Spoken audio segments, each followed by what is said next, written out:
এই ভিডিওটা শুরু করার আগে একটা অনুরোধ রইল, ভিডিওটা শেষ না দেখা পর্যন্ত পানি খাবেন না। কারণ আমরা প্রতিদিন যে পানি খাই সেটা দেখতে পরিষ্কার হলেও ভেতরে কি আছে সেটা আমরা কেউ জানি না। তো আমরা অনেক সময় ভাবি ড্রাম থেকে আসছে পানি মানেই ঠিক আছে, পাইপ দিয়ে আসছে মানেই নিরাপদ। কিন্তু বাস্তবতা হলো এই ড্রাম, এই পাইপের ভেতর মাসের পর মাস, এমন বছরের পর বছর পরিষ্কার করা হয় না। আর সেখানেই শুরু হয় আসল সমস্যা। অনেক ক্ষেত্রে দেখা যায় ড্রামের নিচে জমে থাকে ময়লা, শ্যাওলা, এমন পোকামাকড়ও পাইপের ভিতরে জমে থাকে জং, ধুলা আর নোংরা আস্তরণ।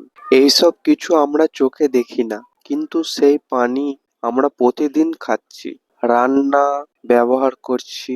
এখন ভাবুন, এই পানি শরীরে গেলে স্বাস্থ্য ঝুঁকি কি হতে পারে। এই ধরনের পানি থেকে হতে পারে পেটের সমস্যা, ডায়রিয়া, চরম রোগ, এমনকি দীর্ঘমেয়াদে বড় অসুখও।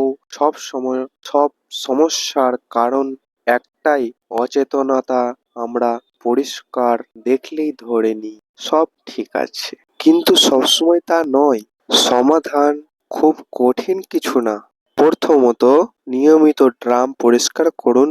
দ্বিতীয়ত, পানি ফুটিয়ে ব্যবহার করুন অথবা ভালো ফিল্টার ব্যবহার করুন। তৃতীয়ত, যদি সম্ভব হয় মাঝে মাঝে পানির মান পরীক্ষা করান। এই ছোট ছোট কাজ আপনাকে বড় বিপদ থেকে বাঁচাতে পারে বন্ধু।